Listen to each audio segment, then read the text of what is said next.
It's Wizard. Yaro mai rigima. Baba, ni fa na gaji wallahi da irin wannan noma-noman da nke yi.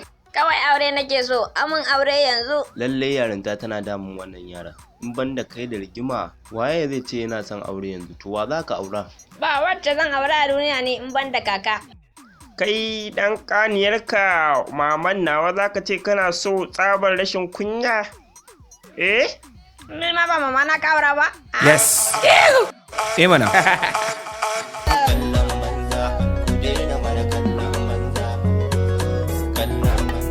Yawa Sadiya na zo akan wata magana ce. Cap, wacce magana ce ka zo min da ita sassafa da kowanka ba kai ba, ka je ka da Allah. Na zo ki tattara min dukkan abin da na mallaka miki ne, saboda na gane yau da lata kike ba so na kike ba, wallahi ki tattaro min kuɗaɗe na. Kawai kan nan ke sha gegunka, ka sha kalla mai duka a banza ne? Da Allah da annabi ka taɓa ban guri. Ke ba wani gori da zaki sun yi yazo talauci ya buga sai su zo su ga mata. Wannan ba yi bane. Sadiya, Allah ki dawo mun. Shikenan, wallahi kuɗaɗe na duk gaba ɗaya na tattara na ba su, wallahi kuma ta cinye.